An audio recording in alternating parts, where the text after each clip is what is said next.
আল্লাহু আকবার। মৌতের কষ্ট কত কষ্ট। কোন কোন মানুষের আজরাইলের চিপের লগে জিব্বায় কামড় পড়ে জিব্বা দুই খণ্ড হয়ে যায়। কোন কোন মানুষের আজরাইলের চিপের লগে পায়খানা প্রস্রাব বাইর হইয়া বিছানা ভর্তি হইয়া যায়। কোন কোন মানুষ আজরাইল যখন রুহ লইয়া টান ধরে লাফাইতে লাফাইতে খাটের উপর থেকে নিচে পড়ে যেতে চায়, 3-4 জনের চাপি ধরা লাগে। মৃত্যুর কষ্ট এত কষ্ট, মৃত্যু যন্ত্রণা এত যন্ত্রণা। আল্লাহর হাবিব কয়, ও আমার উম্মতেরা, এই মৃত্যুর যন্ত্রণা হালকা হওয়ার জন্য, মৃত্যুর যন্ত্রণা লাঘব হওয়ার জন্য দুনিয়ার কোনো ট্যাবলেট নাই, দুনিয়ার কোনো ক্যাপসুল নাই, দুনিয়ার কোনো ইনজেকশন নাই, দুনিয়ার কোনো স্যালাইন নাই। আমার কাছে আছে মৃত্যু যন্ত্রণার ঔষধ। আমি নবীর কাছে আসে, আমি জিজ্ঞাসা করলাম, ইয়া রাসূলুল্লাহ, কি ঔষধ? আল্লাহর হাবিব জনাব রাসূলুল্লাহ সাল্লাল্লাহু আলাইহি ওয়াসাল্লাম বলেন, ক্বালা রাসূলুল্লাহ সাল্লাল্লাহু আলাইহি ওয়াসাল্লাম, মা মিন মাইয়াতিন কুরিয়াত আলাইহি সূরাতু ইয়াসিন ইল্লা হাওয়ানাল্লাহু আলাইহি। হে দুনিয়ার ছেলেরা, তোমরা যখন মা বাপের চেহারার মধ্যে মৃত্যুর লক্ষণ দেখবা, মৃত্যুর লক্ষণ কি? আল্লাহু আকবার। আমার ভাইয়েরা, দোস্ত আবাব, এই যে নাকের আগা, এটা নাকের আগা, যে মানুষটা মৃত্যু নিকটবর্তী হয়, নাকের আগা এটা হালকা একদিকে পাকা হইয়া যায়। খুব খেয়াল করি দেখিয়েন, যখন মানুষ মৃত্যু নিকটবর্তী হয়, কানের লতি এগুলো আর সোজা থাকে না, নিচের দিকে ভাঙ্গি ঝুলি যায়। আমার ভাইয়েরা, দোস্ত আবাব, মানুষ যখন মৃত্যু নিকটবর্তী হয়, কপালের মধ্যে হালকা একটা গাম বাইর হয়। মানুষ যখন মৃত্যু নিকটবর্তী হয়, গলার থেকে গরগর গরগর আওয়াজ বাইর হয়। চামচ দিয়া মুখের মধ্যে পানি দিলে পানি ভিতরের দিকে যায় না, মুখের এক পাশ দিয়া গড়াইয়া আবার নিচে পড়ে যায়। আল্লাহর হাবিব কয়, উম্মত, যখন তুমি তোমার আব্বা আম্মার মধ্যে মৃত্যুর লক্ষণ দেখবা, তখন তাড়াতাড়ি ওযু করো, কোরআন শরীফটা হাতে লইয়া মাথার পাশে দিয়ে যাইয়া বসো, কোরআন শরীফটা খুলি সূরা ইয়াসিনটা পড়া শুরু করো। সূরা ইয়াসিন পড়তে পড়তে তোমার আব্বার রুহটা এত সহজভাবে বাইর হবে, উনি টের পাবে না। যেমনি ভাবে একটা দুধের শিশু মায়ের স্তনে দুধ পান করতে করতে যখন শিশুর ঘুম আসি যায়, এই ঘুমন্ত শিশুর মুখের থেকে মায়ের স্তনটা যে ছুটি যায়, শিশুর যেরকম খবর থাকে না, সূরা ইয়াসিন পড়া মানুষটার শরীরের থেকে এমন ভাবে রুহটা বাইর হয়, তার খবর থাকে না। আমার ভাইয়েরা, দোস্ত আহবাব, এত কিছু কার জন্য করলেন? আপনার ফোলামাইয়া 6টা, একটাও তো শুদ্ধ করি সূরা ইয়াসিন পড়তে জানে না। কার লাগিয়া বান্দ বাড়ি ঘর, কার লাগিয়া বান্দ বাড়ি ঘর মনরে, কার লাগিয়া বান্দ বাড়ি ঘর। আপন আপন ভাব যাদের, সবই তোমার পর মনরে, কার লাগিয়া বান্দ বাড়ি ঘর। একটা পোলায় তো শুদ্ধ করি কোরআন শরীফটা পড়তে জানে না, শুদ্ধ করি সূরা ইয়াসিনটা পড়তে জানে না, তো বিপদের সময় কাজে না আসলে এই পোলা কেন জন্ম দিলেন? এই পোলা কেন লালন পালন করলেন? আমার ভাইয়েরা, দোস্ত আহবাব, একটা মানুষকে যখন গোসল দেওয়ার জন্য নেওয়া হয়, মৃত্যুর পরে যখন গোসল দেওয়ার জন্য নেওয়া হয়, আল্লাহর হাবিব জনাব রাসূলুল্লাহ সাল্লাল্লাহু আলাইহি ওয়াসাল্লাম বলেন, ওই মানুষটা চিৎকার করিয়া করিয়া কান্দিয়া কান্দিয়া গোসল দাতারে কয়, ও ভাই বন্ধু, কে তুমি? আমাকে গোসল দিতে আসছো, আমারে বেশি শক্ত হাতে ধরিও না, আমারে একটু নরম হাতে ধরো, একটু মায়ার হাতে ধরো। শক্ত হাতে ধরলে আমি ব্যথা পাই। আজরাইলে আমার রুহু বাইর করার জন্য পায়ের বৃদ্ধাঙ্গুলির আঘাত থেকে চিপদে চিপদে চিপদে চিপদে আমার রুহুটাকে হলকম পর্যন্ত আনছে। এই আজরাইলের চিপে আমার গোটা শরীরের হাড্ডি গোশতগুলা তুলা তুলা রেজা রেজা হইয়া গেছে। এখন তুমি শক্ত হাতে ধরলে আমি ব্যথা পাই, কষ্ট পাই, বরদাস্ত করতে পারি না। আল্লাহর হাবিব কয়, মুর্দা যে গোসল দাতারে কান্দিয়া কান্দিয়া কয়, এই কথাটা ইল্লাস সাকালাইন, জিন আর ইনসান, এই দুই জাতি ছাড়া আর সমস্ত মাখলুকে শুনে।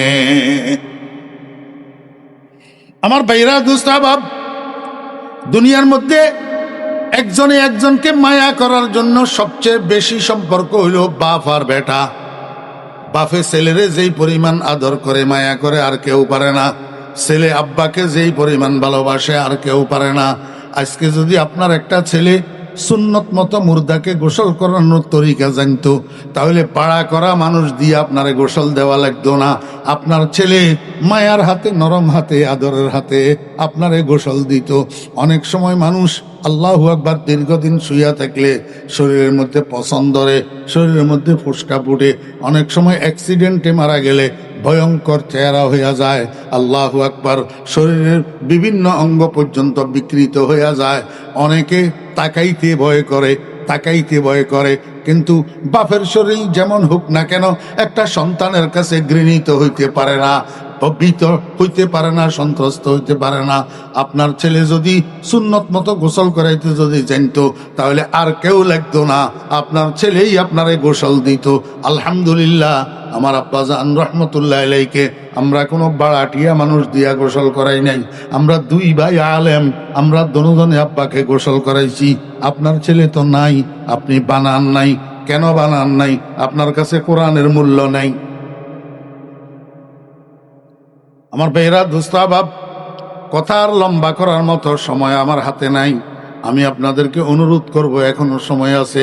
একটা ছেলেকে হইলেও আলেমে হাক্কানি রব্বানি বানান, একটা ছেলেকে হইলেও হাফেজে কোরআন বানান, একটা ছেলেকে মরণের সময় আপনার মাথার পাশে সূরা ইয়াসিন পড়নেওয়ালা বানান, একটা ছেলেকে জীবনের শেষ গোসলটা আপনাকে করানোর মতো বানান, একটা ছেলেকে ওই খাটিয়ার উপরে বিছানো আপনার জীবনের শেষ পোশাকটা আপনাকে পরাইতে পারে একটা ছেলেকে বানান। আপনার সামনে একটা জানাজার নামাজ যে হবে, এই জানাজার নামাজের ইমামতি করার জন্য প্রথম হকদার হইল সন্তান। প্রথম হকদার কে? সন্তান। আপনার সন্তান যদি জানাজার নামাজ পড়ার উপযুক্ত হয়, আর কারো সেখানে অধিকার নাই জানাজার নামাজের জন্য, ইমামতের জন্য দাঁড়ানোর। আমার বেহরা দোস্ত আহবাব, একটা ছেলেকে আপনার জানাজার নামাজ পড়ানোর উপযুক্ত কেন বানাইলেন না? একটা ছেলেকে শুক্রবারে শুক্রবারে কবরস্থানে যাইয়া আপনার কবরটা জিয়ারত করার মতো কেন বানাইলেন না? একটা ছেলেকে 5 ওয়াক্ত নামাজের পরে আল্লাহর দরবারে হাত উঠাইয়া আপনার জন্য দোয়া করবে, রব্বির হামহুমা কামা রব্বায়ানি সাগীরা। আপনার ছেলে তো বেনামাজি, মসজিদে যায় না, রব্বির হামহুমা কোথার থেকে বলবে? আপনি যদি বলেন, হুজুর আমি তো মরবো তরবো না, আমি কবরে তবরে যাব না, আমি চিরঞ্জীবী, আমি তো আসি, আর আমার জন্য রব্বির হামহুমা বলার দরকার কি? আর যদি আপনি সত্যি সত্যি আপনি মরেন, আপনি যদি কবরে যান, তাহলে রব্বির হামহুমা বলার দরকার আছে না নাই? আপনার জন্য আপনার সন্তানের দোয়া করার দরকার আছে না নাই? আপনার কবর জিয়ারত করার দরকার আছে না নাই? যদি দরকার থাকে তৈয়ার করছেন নি একটা দুইটা? আল্লাহু আকবার। বাড়ির কাছে জিরি মাদ্রাসা, বাংলাদেশের দ্বিতীয় বৃহত্তম মাদ্রাসা এটা জিরি। হাটাজারি 1 নম্বর, জিরি 2 নম্বর। আমার ভাইয়েরা দোস্ত আহবাব, এই মাদ্রাসা থেকে ফটিয়ার মুফতি আজিজুল হক সাহেব রহমতুল্লাহ আলাইহি তৈয়ার হয়েছে এই জিরি মাদ্রাসা থেকে। বাংলাদেশের জায়গায় জায়গায় জায়গায় বর্তমান বাংলাদেশের সবচেয়ে বড় শাইখুল হাদিস আমাদের ফেনীর ওলামা বাজারের আদিব শাহ হুজুর হজরত মাওলানা নুরুল ইসলাম আদিব সাহেব এই জিরির তৈয়ার করা। কিন্তু আপনারা কত কত দুর্ভাগা, এই জিরি মাদ্রাসার উসিলায় আপনাদের প্রত্যেক বাড়িতে বাড়িতে নয়, প্রত্যেক ঘরে ঘরে একজন তৈয়ব সাহ জন্ম হওয়ার দরকার ছিল, কিন্তু নাই, কিন্তু নাই। আপনাদের কাছে এটার মূল্য নাই, আপনাদের কাছে কোরআনের প্রতিষ্ঠানের মূল্য নাই, আপনাদের কাছে কোরআনের মূল্য নাই। আপনারা বানাইলেন কই সন্তান? আর রহমান আল্লামাল কোরআন। এক একটা আলেম 10 জন 10 জন মানুষ যাদের জন্য জাহান্নাম ওয়াজিব, সুপারিশ করে জান্নাতে নিয়ে যেতে পারবে কিয়ামতের ময়দান। নবীজির হাদিস তো। আপনি যে একটা ছেলেরে আলেম বানাইলেন, আপনি একটা বাতি জ্বালাই দিলেন, একটা কি বানাইলেন? বাতি জ্বালাই দিলেন। আজকে মাওলানা তৈয়ব সাহেব রহমতুল্লাহ আলাইহি উনার আব্বাজান উনাকে আলেম বানাই গেছে। এরপরে এখন তৈয়ব সাহেব হুজুরের ঘরে আর কতগুলা হয়েছে আলেম, উনাদের থেকে আর কতগুলা হয়েছে আলেম। মাওলানা তৈয়ব সাহেব হুজুরের কাছে পড়ি পড়ি উনার সাগরিদেরা হয়েছে কতগুলা আলেম। একটা বাতি একজনে জ্বালাইয়া দিছে। এবার এই বাতি থেকে কিয়ামত পর্যন্ত লক্ষ লক্ষ লক্ষ লক্ষ বাতি জ্বলবে, আর এই সবগুলার আলো উনার শাহ তৈয়ব সাহেব রহমতুল্লাহ আলাইহির আব্বাজানের কবরকে আলোকিত করবে।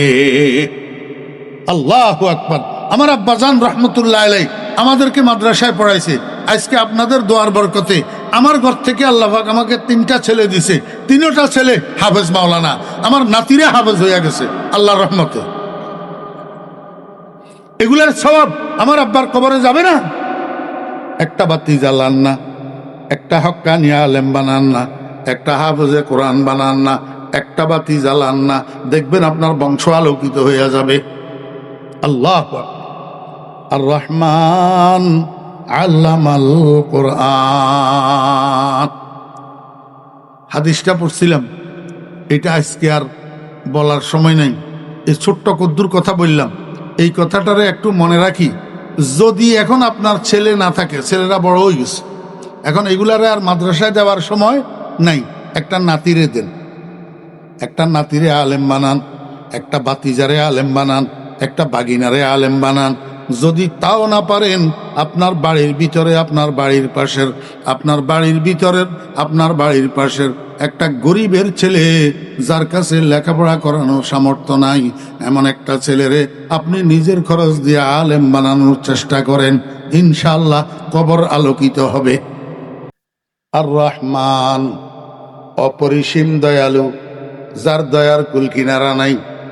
আমার ভাইরা, দোস্ত আবাব, একটা মানুষ মায়ের পেটের মধ্যে যেই দিন রুহু পায়, সেই দিন থেকে কবরের পাড় পর্যন্ত, কবরের ডেলা পর্যন্ত একটা সেকেন্ড আল্লাহ পাকের দয়া ছাড়া তার জীবনের গাড়ি সামনের দিকে চলে না। চলেনি?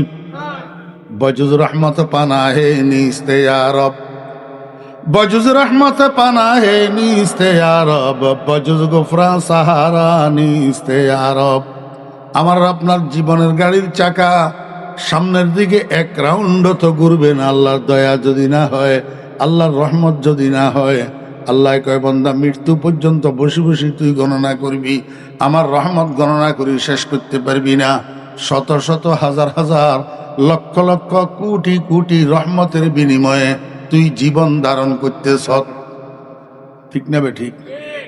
কিন্তু এই হাজার হাজার লক্ষ লক্ষ রহমতের মধ্যে, লক্ষ লক্ষ দয়ার মধ্যে সবচেয়ে বড় দয়া কোনটা, যেটা আমি তোরে করছি? তোরে এই পর্যন্ত আমি যত দয়া করছি, এর মধ্যে সবচেয়ে বড় দয়া কোনটা তুই করতে পারবি? আল্লাহ পাক রব্বুল আলামিন কয়, সবচেয়ে বড় দয়া হইল আল্লামাল কোরআন। আল্লাহু আকবার। ও মুসলমান ভাইরা, এই কথা আর জীবনেও শোনেন নাই, জীবনে একটু মনোযোগ সহকারে শুনেন। আর রহমান অপরিসীম দয়ালু, এই অপরিসীম দয়ালুয়ে সবচেয়ে বড় দয়া কোনটা করল? কয় যে আল্লামাল কোরআন, তোরে যে কোরআন শিক্ষা দিল, তোরে যে কোরআন শিক্ষা দিল, তোর বাগে যে কোরআন দিল, এর চেয়ে বড় দয়া আর কিছু? আমার ভাইয়েরা, দোস্ত আহবাব, আমাদের সমাজে 2 রকমের মানুষ আছে। কতগুলা মানুষের নাম মুসলমান, আর কতগুলা মানুষের নাম হিন্দু। আসেনি? আমাদের এলাকাতে হিন্দু আসেনি? ও ভাই, একটা হিন্দুর নাম হইল রমেশ বাবু, তার ছেলের নাম হইল হরেশ চন্দ্র। আপনি এই রমেশ বাবু আর হরেশ চন্দ্ররে যাইয়া জিজ্ঞাসা করেন, এরে রমেশ, আলহামদুলিল্লাহ রাব্বিল আলামিন সূরাটা একটু মুখস্থ আমারে শোনা। এরে হরেশ, কুলহু আল্লাহু আহাদ, এই সূরাটা আমারে একটু মুখস্থ শোনা। রমেশে আর হরেশে বলবে, এটা কোন জানোয়ারের নাম? আমি তো চিনি না, আমি চিনি না।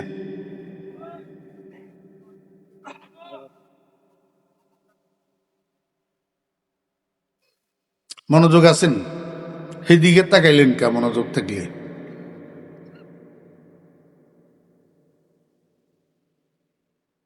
আমরা তো আছি শুধু মনোযোগ নষ্ট করার তালে। এই কারণেই তো ওয়াজ মানুষের মধ্যে কাজ করে না। সারা জীবন ওয়াজ শুনি, ওয়াজ এগুলার সাথে বাড়িতে যায় না, এখানে থাকি যায়। আমার একটু বুঝে থাকলে বলেন, এই হরেশচন্দ্র আর রমেশ বাবুরে যদি কুলহু আল্লাহু আহাদ শুনাইতে কোন, মুখস্থ শুনাইতে পারব নি? কেন পারবে না? তার কাছে কোরআন নাই, তার ভাগে কোরআন পড়ে নাই।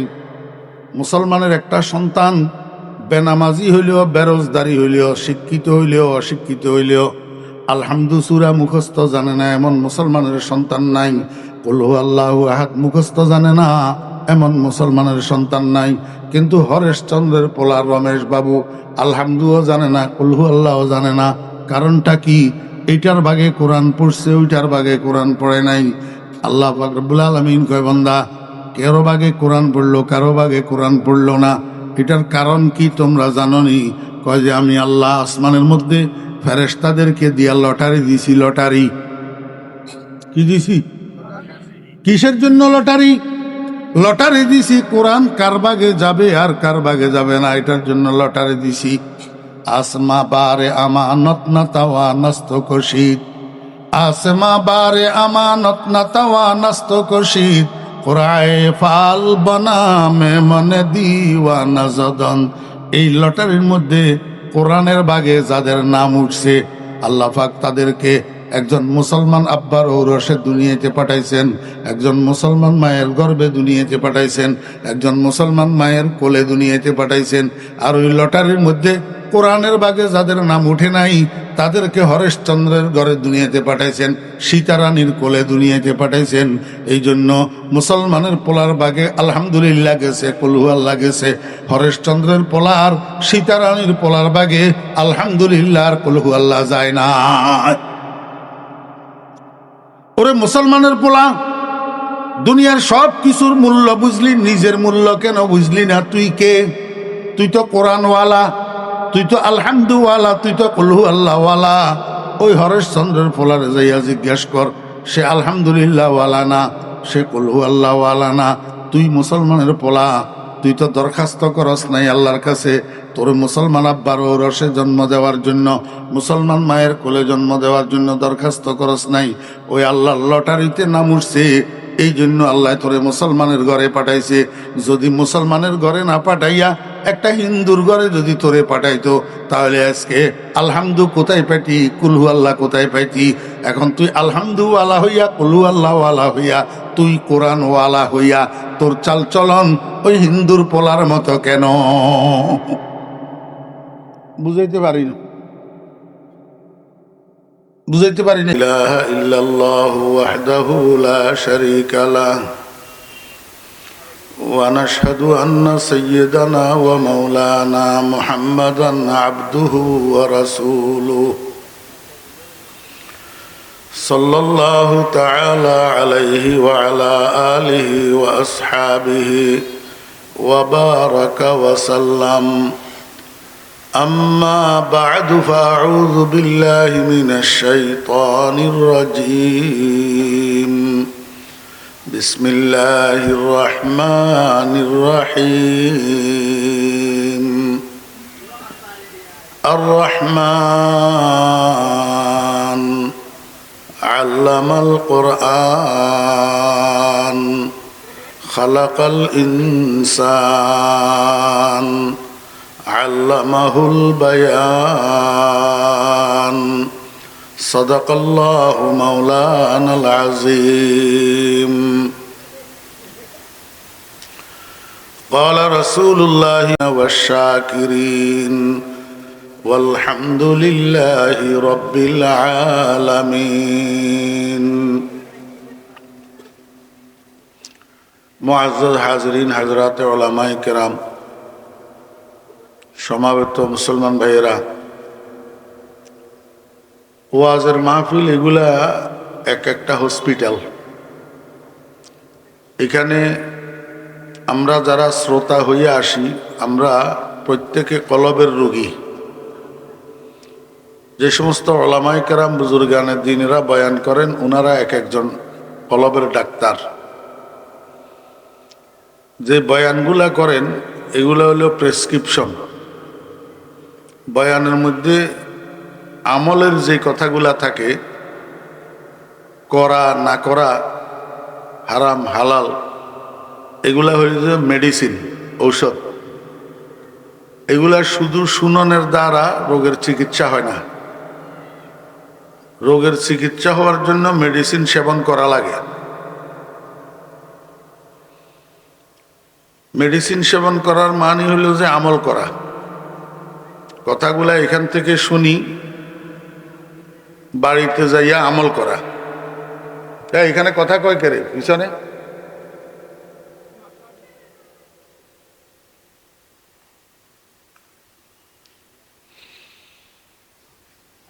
একটা আফসোস, হাসপাতাল প্রতিষ্ঠা করা হয় রোগীর জন্য। কার জন্য? রোগীর জন্য। কিন্তু দুঃখের বিষয় হলো আজকের যুগে হাসপাতালগুলোতে রোগীরা আসে না। যারা তুলনামূলক সুস্থ মানুষ তারা আসে। রোগীর গোষ্ঠী হাসপাতালের দ্বারে কাছে অনেক। আপনারা আমাকে বলেন, নামাজি মানুষ রোগী না বেনামাজি রোগী? মদ যারা খায় না তারা রোগী না মদ যারা খায় তারা রোগী? গান বাজনা যারা শুনে না দেখে না তারা রোগী না গান বাজনা যারা শুনে দেখে তারা রোগী? এখন ডাইনিং রুমে তাকাই দেখেনছেন, এখানে যে মানুষগুলা উপস্থিত হসপিটালে, এনারা দাড়িওয়ালা, টুপিওয়ালা, দাড়ি সাদা, মুরব্বী, তুলনামূলক নামাজি মানুষগুলা যারা মদের সাথে সম্পর্ক নাই, গান বাজনার সাথে সম্পর্ক নাই, তারা উপস্থিত, রুগীরা নেই। ঠিক না বে ঠিক বলেন? রুগীরা নাই। এই কারণে দিন দিন মাহফিল বাড়তেছে কিন্তু রোগও বাড়তেছে। হসপিটাল যত বেশি হবে রোগ তত কমবে, এইটাই না ছিল আসল। কিন্তু এখন হসপিটাল যত বাড়তেছে রোগও তত বাড়তেছে। কারণ কি? কারণ হলো রুগীরা হাসপাতালে নেই। রুগীরা হাসপাতালে নেই। এখন নিয়ম হইল, যেই মানুষটা রোগে আক্রান্ত হয় সে নিজে নিজে হসপিটালে যাইতে পারে না, তারে অন্য কেউ সাথে করি লই অথবা অ্যাম্বুলেন্স লই হসপিটালে নিয়ে যাওয়া লাগে। ঠিক না বেঠিক? তো এখন আমাদের যে রোগীগুলা প্রত্যেকের ঘরে আছে, প্রত্যেকের ঘরে আছে রোগী, প্রত্যেকের ঘরে আছে। এখন এই রোগীগুলাকে হসপিটালে কে আনবে? কার দায়িত্ব?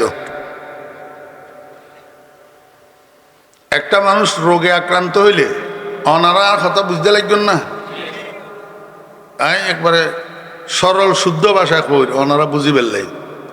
এও যদি ন বুঝন তাহলে চট্টগ্রামের ভাষায় কইতে আইনে মানুষ নোয়া খেললে হইলেও চট্টগ্রামের ভাষা কইতে পারিত। ইয়া কই ন পারিন না? পারিত। মানুষ রোগে আক্রান্ত হইলে তারে তার বাপে নিয়ে যায় হসপিটালে। বাপ যদি অফারগ হয় বা বাপ না থাকে বাইয়ে নিয়ে যায়, বাই না থাকলে বগ্নিপতিয়ে নিয়ে যায়, চাচাতো বাইয়ে নিয়ে যায়, জ্যাঠাতো বাইয়ে নিয়ে যায়, তারাও না থাকলে বাড়ির অন্য কোনো মানুষে নিয়ে যায়। এখন এই রোগীগুলা আমাদের প্রত্যেকের ঘরে ঘরে আছে। এই রোগীগুলারে এই হাসপাতালে আনার দায়িত্ব কার? আমি আপনাদেরকে বলি, আমাদের দেশে একটা মানুষকে সন্ত্রাস ছাড়া করার জন্য, মদ ছাড়া করার জন্য, নারী দর্শন থেকে ছাড়া করার জন্য কত পুলিশ, কত আইন, কত কানুন, কত কোর্ট, কত কাছারি আছে না নাই? কিন্তু চিকিৎসা হইতেছে না। চিকিৎসা হইতেছে না। সন্ত্রাস বন্ধ হইতেছে না, মদ বন্ধ হইতেছে না, নারী নির্যাতন বন্ধ হইতেছে না। কিন্তু আমি খোদার কসম করে কইলাম, এই সমস্ত রোগীগুলারে দড়ি হরি কোনো রকম যদি এই মাহফিলগুলাতে নিয়ে আসতে পারেন, আলেমদের সংস্পর্শে যদি বসাইতে পারেন, আলেমদের কথা যদি শুনাইতে পারেন, একদিন, 2 দিন, 3 দিন শোনার পরে এদের অর্ধেক রোগ কমে যাবে। কথা বুঝেন নাই? এটার কারণ কি জানেন? কারণ হইল, যার কাছে যেই রোগ আছে সে যদি সেই রোগের চিকিৎসা করার জন্য নসিহত করে, এই নসিহতে কাজ হয় না।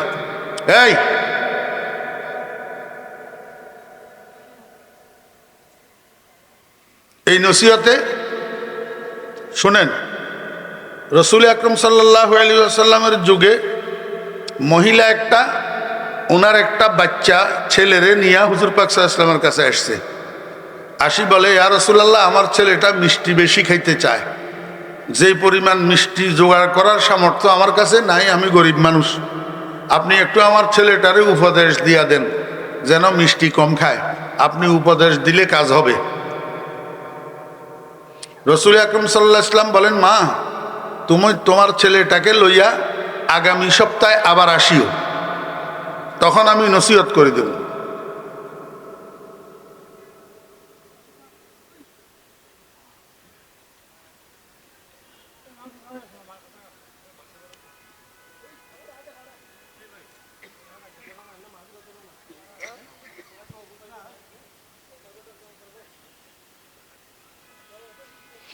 আস্তাগফিরুল্লাহ।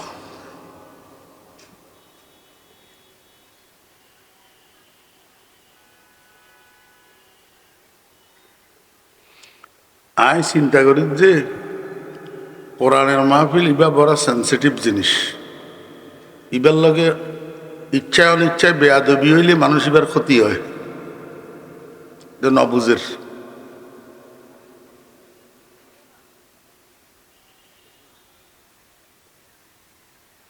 রসুল আকরম সাল্লাল্লাহু আলাইহি ওয়াসাল্লাম বললেন, মা, তুমি তোমার ছেলেটাকে লইয়া আগামী সপ্তাহে আবার আসিও।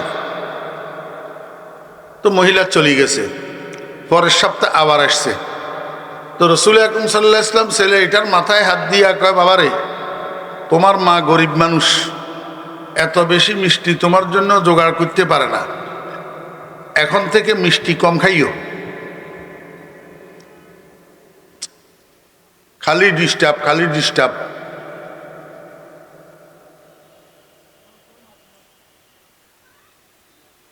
এখন থেকে মিষ্টি কম খাইও।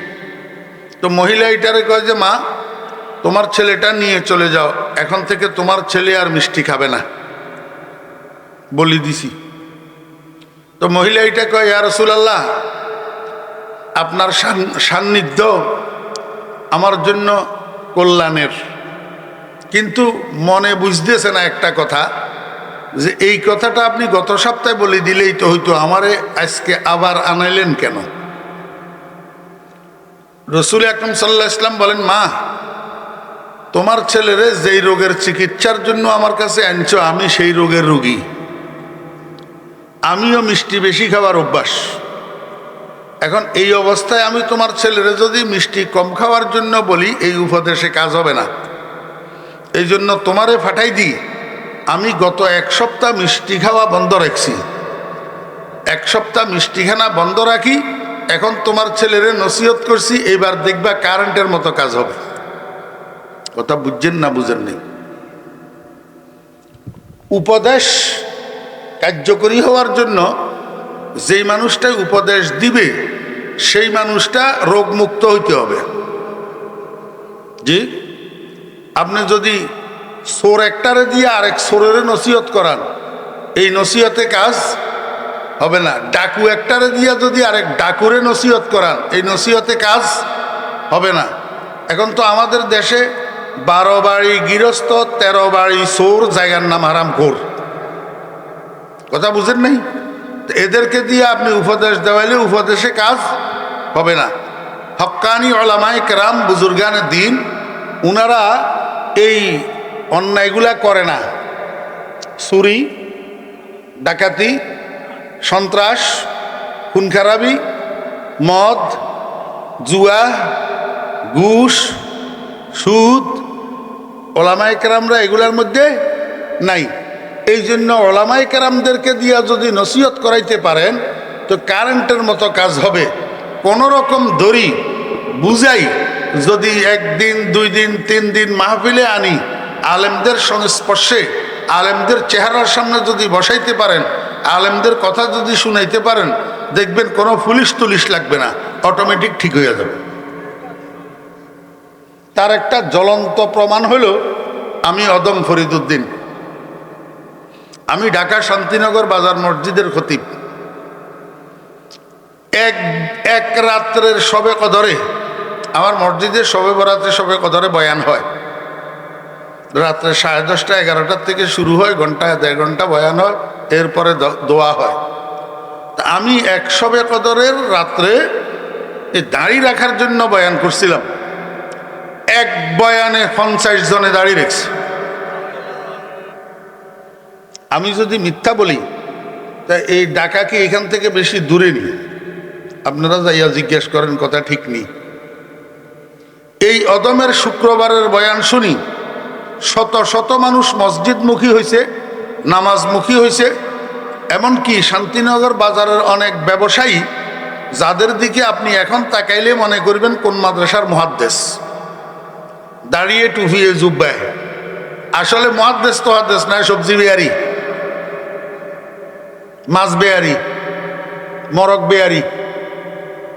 এটা এই নালায়েকের বয়ানে হয়েছে। শুধু এতটুকু না, অনেক সন্ত্রাসী আল্লাহর রহমতে ঠিক হইয়া গেছে।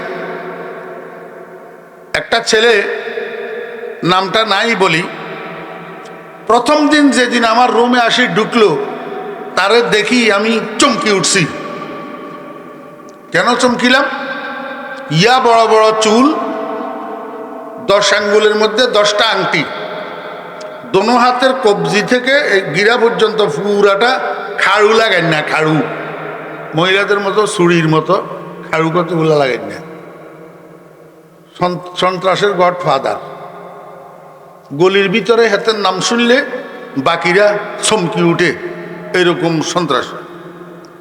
আমার রুমে যখন ঢুকছে আমি চমকি উঠছি। আমি কই, ভাই আপনি কেন আমার রুমে ঢুকতেছেন? হুজুর আপনার সাথে আমার একটু কথা আছে। আমি একটু বসি। আর আচ্ছা বসেন। এই ছেলে এইটা শেষ পর্যন্ত এই আংটি এইগুলা খোলাইছি, এই খাড়ু এইগুলা খোলাইছি, এরপরে চুল ছোট করাইছি, এরপরে আমার সাথে তবলিগে নিয়ে 40 দিন চিল্লা লাগাইলো আইছি। এখন শান্তিনগর তবলিগ জামাতের সুরার সদস্য এই পোলা, এখন সে ফুড অফিসার। 1 টাকা ঘুষ খায় না, 1 টাকা। এত দিনদার হইয়া গেছে।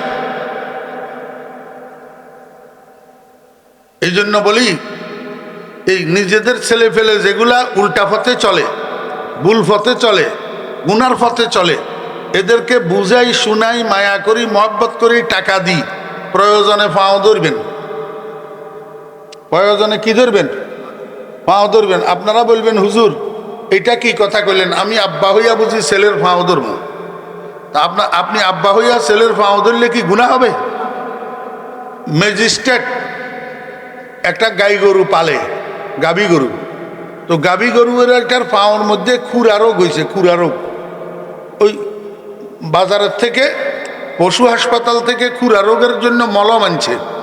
ম্যাজিস্ট্রেট সাহেব অফিস করি আসি, বাসায় জামা কাপড় খুলি, গোয়াল ঘরে ঢুকি, ওই গাভী গরু এটার পায়ের মধ্যে মলম লাগায়নি।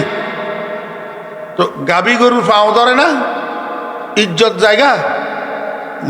কেন? ওই গাভী গরু এটা পালে যে, এটার জন্য ওনার মহব্বত আছে, এটার দুধ দেত, এটার জন্য মায়া আছে। এই জন্য পাও ধরি মলম লাগাইতে ম্যাজিস্ট্রেট সাহেব দ্বিধাবোধ করে না। আপনার ছেলেটার গায়ে যদি কোনো রকম আগুন লাগে, দোকানে, রাস্তায় ঘাটে, আপনি যদি আব্বায় দেখেন, আপনি পাও ধরি হোক, হাত ধরি হোক, এই ছেলেটারে আগুনের থেকে বাঁচানোর জন্য চেষ্টা করবেন না? তখন পাও না হাত এত চিন্তা করেননি। তো ছেলেটা প্রতিনিয়ত জাহান্নামের আগুনের দিকে যে হাঁটতেছে, এই পোলাইটারে পাও ধরিয়েও যদি আপনি মসজিদে নিতে পারেন, পাও ধরিয়েও যদি মাহফিলে নিতে পারেন, তো জাহান্নামের আগুন থেকে বাঁচাই দিলেন না? কিন্তু আপনারা তো এই কাজটা করেন না। আপনারা সন্তানগুলাকে মাহফিলে নেওয়ার কোনো উদ্যোগে গ্রহণ করেন না, সন্তানগুলাকে মাহফিলে নেওয়ার জন্য কোনো চেষ্টাই করেন না। আল্লাহ পাক বুঝার তৌফিক দান করেন। কোরআন শরীফের একটা সূরা আছে, সূরাতুর রহমান। এই সূরাটাকে নবীজি কোরআন শরীফের অলংকার বলছেন, অলংকার। কালান নবী সাল্লাল্লাহু আলাইহি ওয়াসাল্লাম, সূরাতুর রহমান জিনাতুল কোরআন। আল্লাহর হাবিব বলছেন সূরাতুর রহমান এটা গোটা কোরআন শরীফের শোভাবর্ধনকারী অলংকার, অলংকারের দ্বারা যেরকম মহিলাদের শোভাবর্ধিত হয়, সূরাতুর রহমানের দ্বারা কোরআন শরীফের শোভাবর্ধিত হয়েছে। সূরাতুর রহমান, আল্লাহু আকবার। আমার হাতে এখন সময় নাই লম্বা কথা বলার জন্য। এই যে আপনারা এখন মাহফিলে বসছেন, এটা কিসের মাহফিল? কোরআনের মাহফিল। কিসের মাহফিল? কোরআনের মাহফিল। এখানে এই পর্যন্ত যত আলেম আসছে সবাই খুতবার পরে একটা একটা আয়াত তেলাওয়াত করছে না? এই আয়াত এটা তর্জমা করি, অনুবাদ করি আপনাদেরকে বুঝাইতেছে না? তাহলে এটা কোরআনের মাহফিল না? পৃথিবীর আর কোনো সভা, সমাবেশ, মিটিং আখেরাতে থাকবে না, কিন্তু কোরআনের মাহফিল থাকবে। কোরআনের মাহফিল থাকবে কোথায়? বেহেশতের ভিতর। বেহেশতের মধ্যে একটা জায়গা আছে, এই জায়গাটার নাম হইল মাকাদে সিদক। ইন্নাল মুত্তাকিনা ফি জান্নাতিন ওয়া নাহার ফি মাকাদে সিদকিন ইনদা মালিকিন মুক্তাদির। এই মাকাদে সিদকের মধ্যে সংক্ষেপে বলতেছি, আল্লাহ পাক নিজে একটা মাহফিলের আয়োজন করবেন, একটা স্টেজ বানাবেন। স্টেজ কেমনে? কোন হয়ে যাও, সাথে সাথে হয়ে যাবে একটা স্টেজ। কত বড় স্টেজ! যে স্টেজের মধ্যে সভাপতি আর প্রধান অতিথির জন্য 2টা কুরসি থাকবে। এটার পিছনে 1.25 লক্ষ নবী রাসূল স্টেজের মধ্যে বিশেষ অতিথি হিসাবে উপস্থিত থাকবে। এবার একটা স্টেজে 1.25 লক্ষ মানুষ ধারণ করে, এটা কত বড় স্টেজ! লম্বা কথা, এগুলার দিকে আমি যাইতেছি না। শুধু এতটুক বুঝেন, এই মাহফিলের মধ্যে 3 জনে কোরআন শরীফের 3টা সূরা তেলাওয়াত করবে। নামাজের মতো তেলাওয়াত না, কারি সাহেবদের মতো তেলাওয়াত। কারি সাহেবেরা কেরাত টানি টানি পড়ে যে, এরকম টানা পড়া। 3 জনে 3 সূরা পড়ব। 1 নম্বরে হযরত দাউদ আলাইহিস সালাম পড়বেন সূরা তাহা। 2 নম্বরে আমাদের নবীজি মুহাম্মদুর রাসূলুল্লাহ সাল্লাল্লাহু আলাইহি ওয়াসাল্লাম পড়বেন সূরা ইয়াসিন। সূরা ইয়াসিন।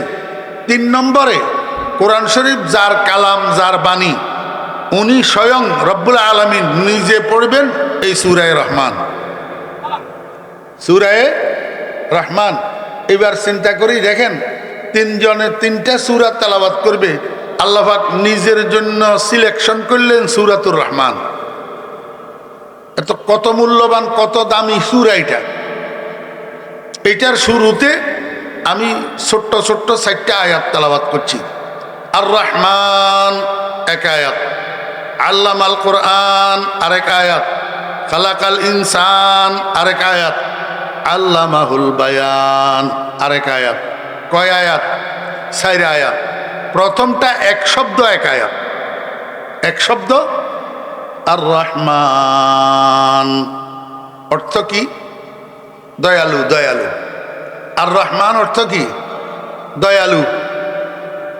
এই দয়া বোঝানোর জন্য আল্লাহ পাকের আরো একটা নাম আছে, আর রাহিম। বিসমিল্লাহির রহমানির রহিম। 2টা নাম ন? আলহামদুলিল্লাহি রাব্বিল আলামিন, আর রহমানির রহিম। 2টা নাম ন? 2টা নাম। তা এখন আল্লাহ পাকের একটা গুণ বোঝানোর জন্য নাম 2টা লাগলো কেন? নিশ্চয় কোনো তারতম্য আছে। কি তারতম্য? আর রহমান শব্দ এটাই আল্লাহ পাকের যেই দয়া বুঝায়, এই দয়াটা ব্যাপক দয়া। এখানে দোস্ত দুশ্মনের কোনো ফরক নেই। আমার কথা বুঝতেছেন? আল্লাহু আকবার। আল্লাহ পাক রব্বুল আলামিন হযরত ইব্রাহিম আলাইহিস সালামকে যেরকম লালন পালন করছেন, ইব্রাহিম আলাইহিস সালামের শত্রু, আল্লাহর শত্রু নমরুদের আল্লাহ পাক রব্বুল আলামিন লালন পালন করছেন। করছেন না করেন নাই? তা খালি দোস্তরে নেই খাওয়াইছেন, না দুশ্মনেরও খাওয়াইছেন? আল্লাহ পাক রব্বুল আলামিন হযরত মুসা আলাইহিস সালামের যেমন খাওয়াইছেন, ফেরাউনেরও খাওয়াইছেন। আল্লাহ পাক রব্বুল আলামিন আল্লাহর বন্ধু মুহাম্মদুর রাসূলুল্লাহ সাল্লাল্লাহু আলাইহি ওয়াসাল্লামকে যেমনিভাবে রিজিক সরবরাহ করছেন, কমবক্ত আবু জেহেলের আল্লাহ পাক উপাস রাখেন নাই। উপাস। এখন আমাদের দেশে একটা লোক নির্বাচনে প্রার্থী হইয়া যদি বিজয়ী হয়, এই বিজয়ের আনন্দ উৎসবের জন্য যদি একটা খাওয়া করে, জিয়াফত করে, মেজবান করে, তো দাওয়াত দে কারে? যারা ভোট দিছে তাদেরকে। যারা ভোট দেয় নাই জানে তাদেরকে দাওয়াত করে না। ঠিক না ভাই? ঠিক। আরে ভাই, আপনার ছেলের বিয়ে আপনি আপনার ভগ্নী ভতিটারে দাওয়াত করেন নাই। আরেকজন জিজ্ঞেস করলো, কিরে ভাই তোমার ছেলের বিয়ে তোমার বোনের জামাইরে দাওয়াত করলা না কেন? অল্প কয়দিন আগে হেতে তার মেয়ে বিয়ে দিছে, আমারে দাওয়াত করে নাই, এই জন্য আমিও দাওয়াত করি নাই। দেখছেন না? আল্লাহ পাক রব্বুল আলামিন কয় না, এরকম না। আমারে যারা সেজদা দিবি আমি তাদেরকেও দুনিয়াতে খাওয়ামু, আর যারা সেজদা দিবি না তাদেরকেও খাওয়ামু। যারা আমার কথা মানবি তাদেরকেও খাওয়াবো, যারা আমার কথা মানবি না তাদেরকেও আমি খাওয়াবো। কারণ আমি দুনিয়ার জন্য রহমান, ব্যাপক দয়ালু। আমার দয়ার মধ্যে কোনো সীমাবদ্ধতা নাই। বুঝছেন নি? আর রহমান অপরিসীম দয়ালু, যার দয়ার কুল কিনারা নাই। আমার ভাইরা, দোস্ত আবাব, একটা মানুষ মায়ের পেটের মধ্যে যেই দিন রুহু পায়, সেই দিন থেকে কবরের পাড় পর্যন্ত, কবরের ডেলা পর্যন্ত একটা সেকেন্ড আল্লাহ পাকের দয়া ছাড়া তার জীবনের গাড়ি সামনের দিকে চলে না। চলেনি? বজুজ রহমত পানা হে নিস্তে আরব, বজুজ রহমত পানা হে নিস্তে আরব, বজুজ গোফরা সাহারা নিস্তে আরব। আমার আপনার জীবনের গাড়ির চাকা সামনের দিকে এক রাউন্ড তো ঘুরবে না, আল্লাহর দয়া যদি না হয়, আল্লাহর রহমত যদি না হয়। আল্লাহ কয়, বান্দা মৃত্যু পর্যন্ত বসে বসে তুই গণনা করবি, আমার রহমত গণনা করি শেষ করতে পারবি না। শত শত হাজার হাজার লক্ষ লক্ষ কোটি কোটি রহমতের বিনিময়ে তুই জীবন ধারণ করতেছ। ঠিক না বে ঠিক? কিন্তু এই হাজার হাজার লক্ষ লক্ষ রহমতের মধ্যে, লক্ষ লক্ষ দয়ার মধ্যে সবচেয়ে বড় দয়া কোনটা? যেটা আমি তোরে করছি। তোরে এই পর্যন্ত আমি যত দয়া করছি, এর মধ্যে সবচেয়ে বড় দয়া কোনটা তুই কইতে পারবি? আল্লাহ পাক রব্বুল আলামিন কয়, সবচেয়ে বড় দয়া হইল আল্লামাল কোরআন। আল্লাহু আকবার। ও মুসলমান ভাইরা, এই কথা আর জীবনেও শোনেন নাই। জীবনে একটু মনোযোগ সহকারে শুনেন। আর রহমান অপরিসীম দয়ালু। এই অপরিসীম দয়ালুয়ে সবচেয়ে বড় দয়া কোনটা করল? কয় যে আল্লামাল কোরআন, তোরে যে কোরআন শিক্ষা দিল, তোরে যে কোরআন শিক্ষা দিল, তোর বাকে যে কোরআন দিল, এর চেয়ে বড় দয়া আর কিছু? আমার ভাইয়েরা, দোস্ত আহবাব, আমাদের সমাজে দুই রকমের মানুষ আছে। কতগুলা মানুষের নাম মুসলমান, আর কতগুলা মানুষের নাম হিন্দু। আসেনি? আমাদের এলাকাতে হিন্দু আসেনি? ও ভাই, একটা হিন্দুর নাম হইল রমেশ বাবু, তার ছেলের নাম হইল হরেশ চন্দ্র। আপনি এই রমেশ বাবু আর হরেশ চন্দ্ররে যাইয়া জিজ্ঞাসা করেন, এরে রমেশ, আলহামদুলিল্লাহ রাব্বিল আলামিন সূরাটা একটু মুখস্থ আমারে শোনা। এরে হরেশ, কুলহু আল্লাহু আহাদ, এই সূরাটা আমারে একটু মুখস্থ শোনা। রমেশে আর হরেশে বলবে, এটা কোন জানোয়ারের নাম? আমি তো চিনি না, আমি চিনি না।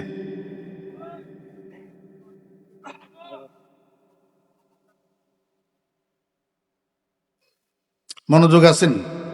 সেদিকে তাকাইলেন কা? মনোযোগ থাকলে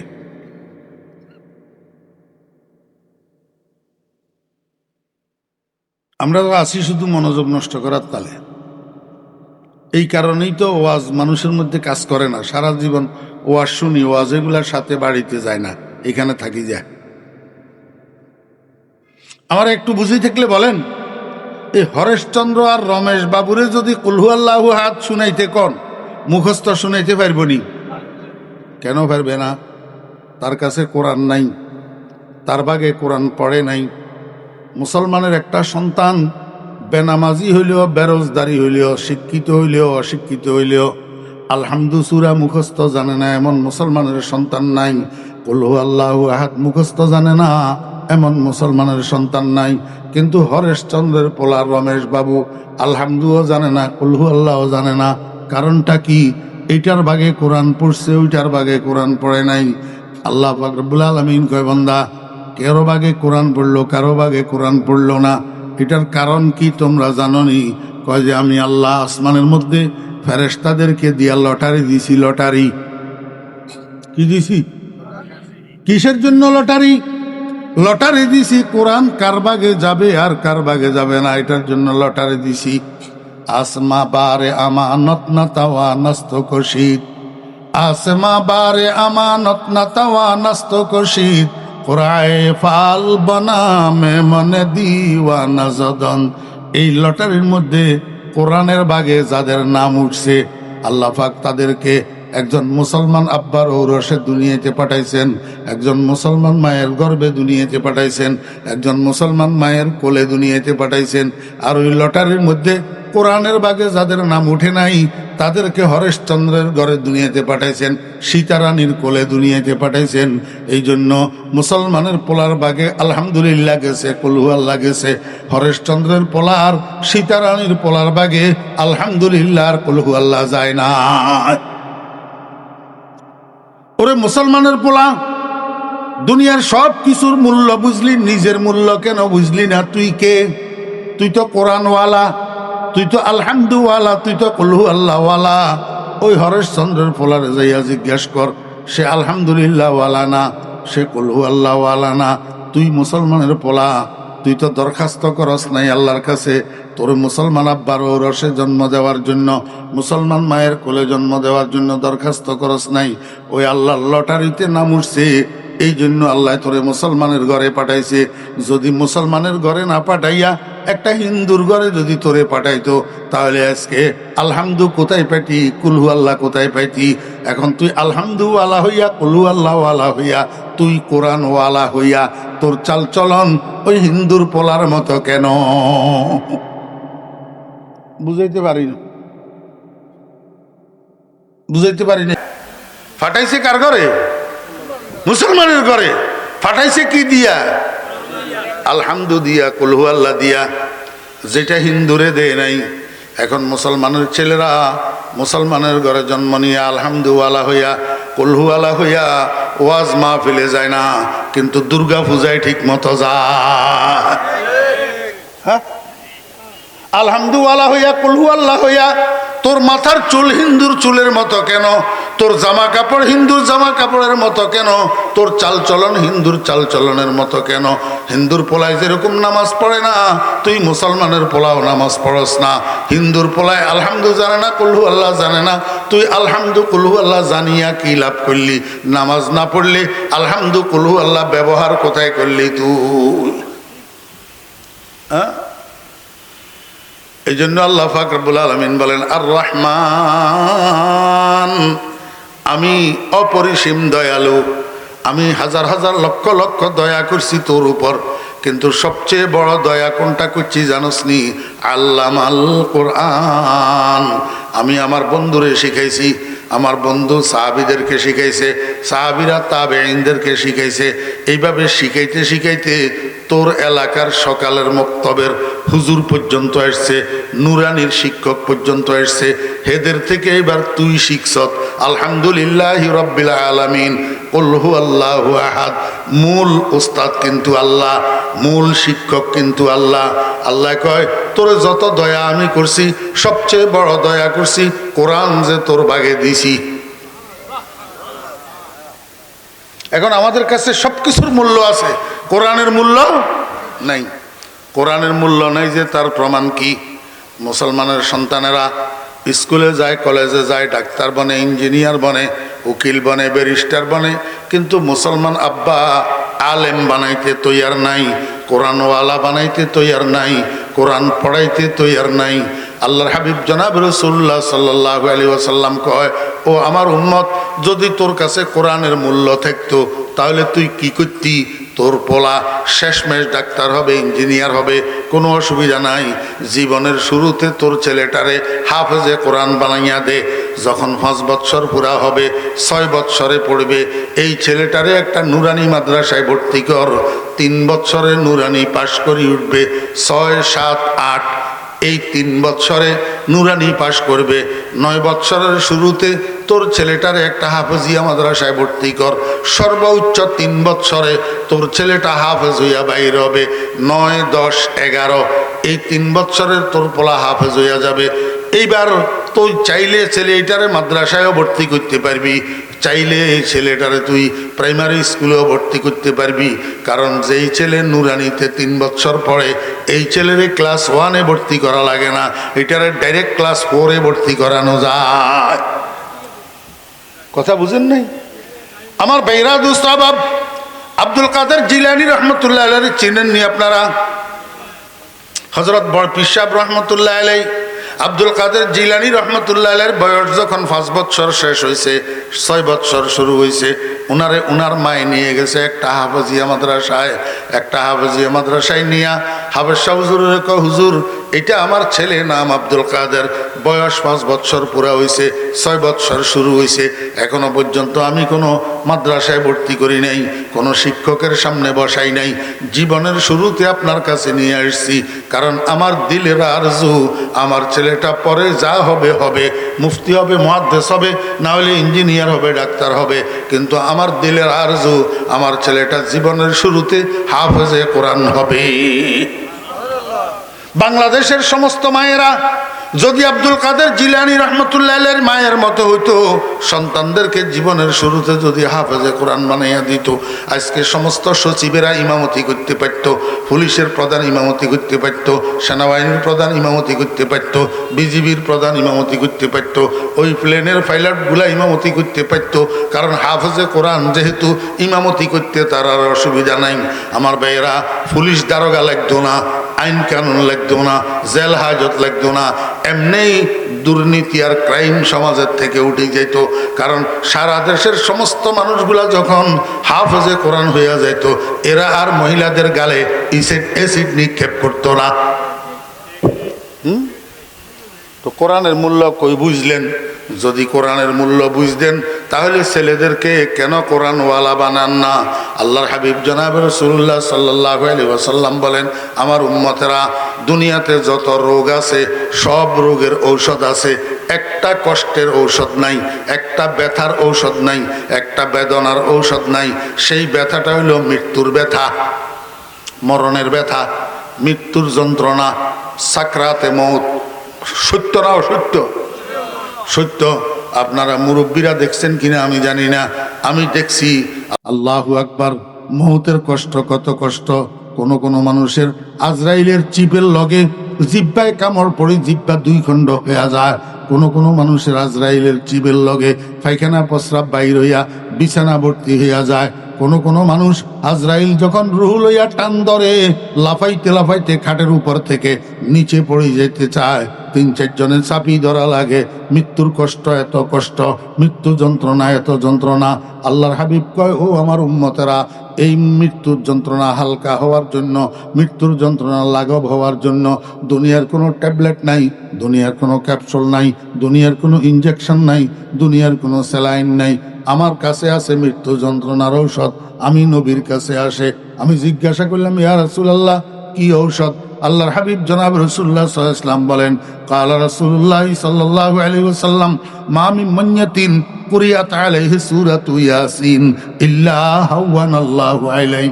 হে দুনিয়ার ছেলেরা, তোমরা যখন মা বাপের চেহারার মধ্যে মৃত্যুর লক্ষণ দেখবা, মৃত্যুর লক্ষণ কি? আল্লাহু আকবার। আমার ভাইয়েরা, দোস্ত আহবাব, এই যে নাকের আগা, এটা নাকের আগা, যে মানুষটা মৃত্যু নিকটবর্তী হয়, নাকের আগা এটা হালকা একদিকে পাকা হইয়া যায়। খুব খেয়াল করি দেখিয়েন, যখন মানুষ মৃত্যু নিকটবর্তী হয়, কানের লতি এগুলো আর সোজা থাকে না, নিচের দিকে ভাঙ্গি ঝুলি যায়। আমার ভাইয়েরা, দোস্ত আহবাব, মানুষ যখন মৃত্যু নিকটবর্তী হয়, কপালের মধ্যে হালকা একটা গাম বাইর হয়। মানুষ যখন মৃত্যু নিকটবর্তী হয়, গলার থেকে গরগর গরগর আওয়াজ বাইর হয়।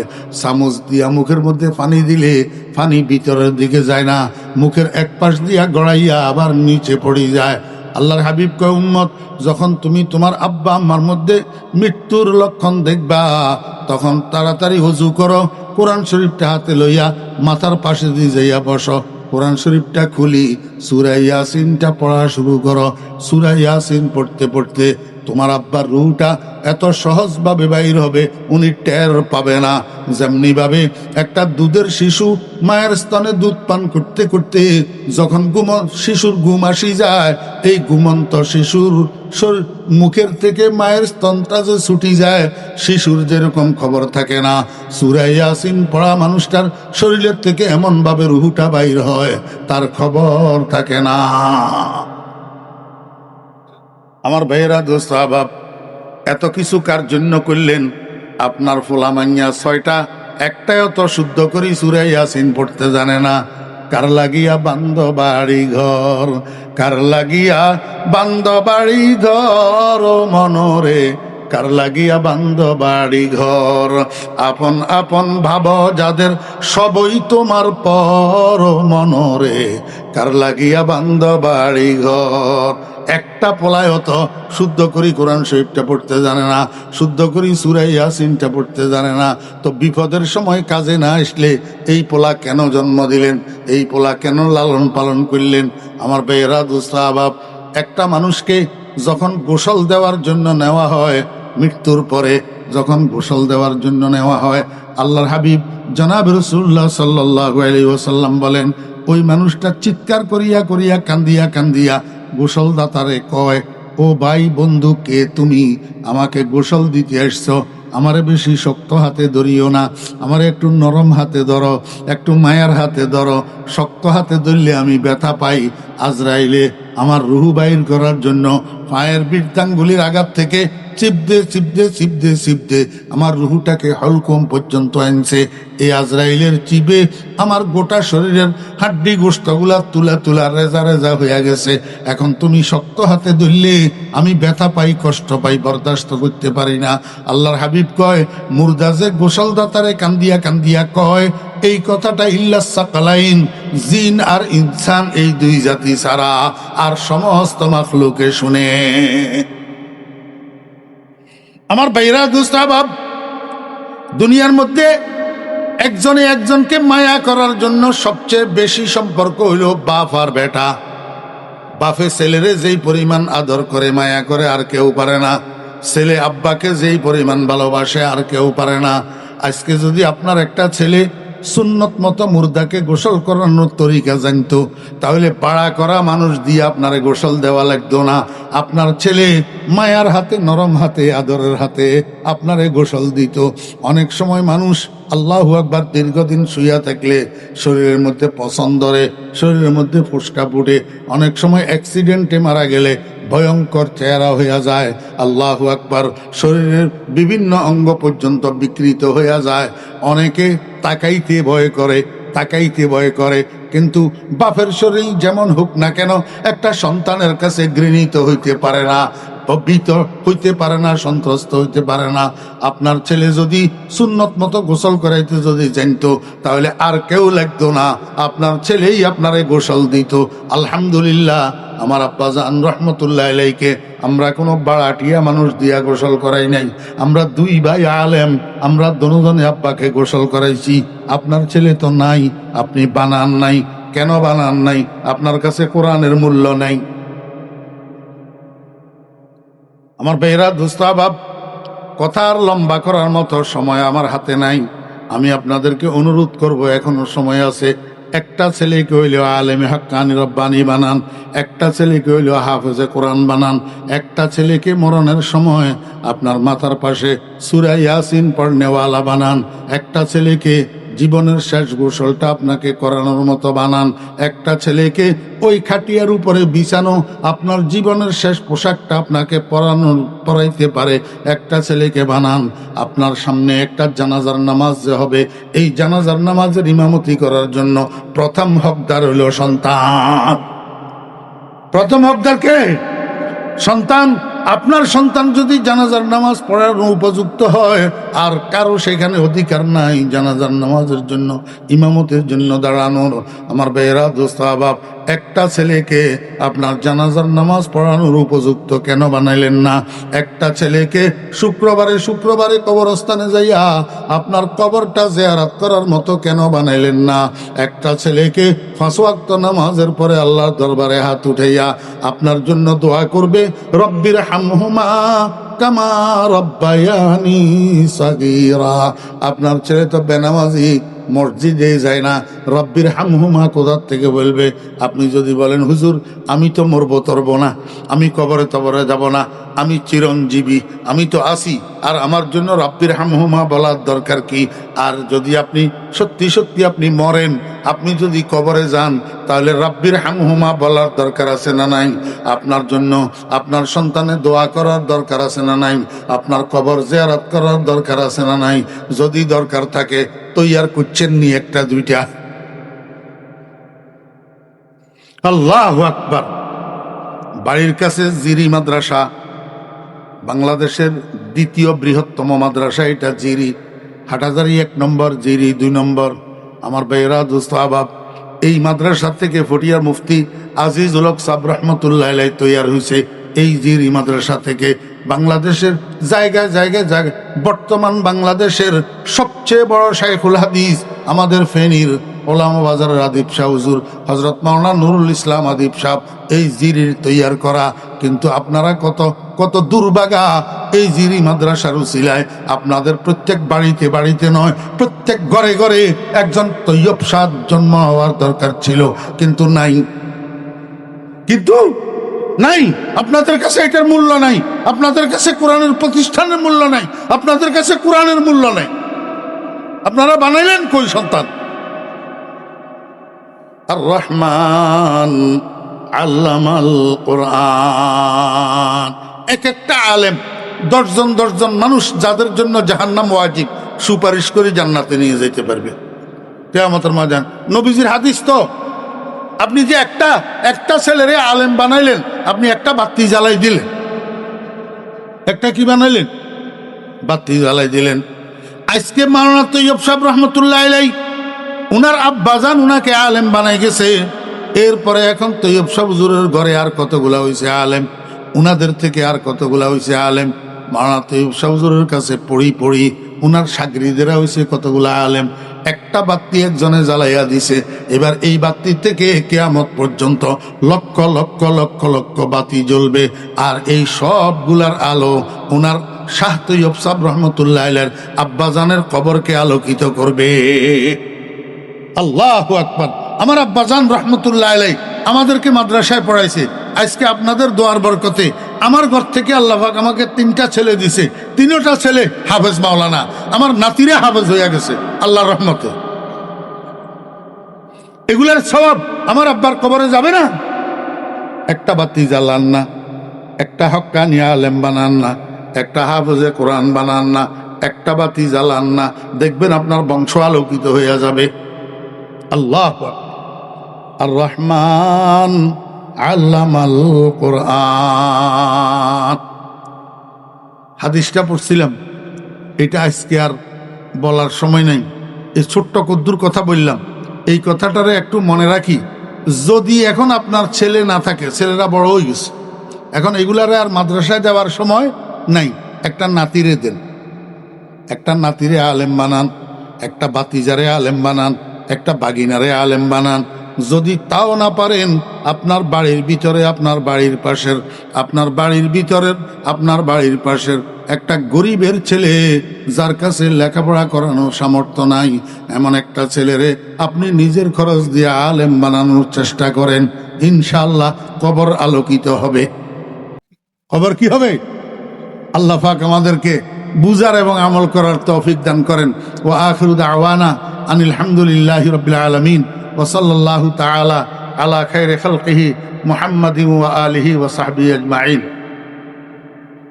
দুরূদ শরীফ পড়েন। আল্লাহুম্মা সাল্লি আলা মুহাম্মাদিন ওয়া আলা আলি মুহাম্মাদ কামা সাল্লাইতা আলা ইব্রাহিম ওয়া আলা আলি ইব্রাহিম ইন্নাকা হামিদুম মাজিদ।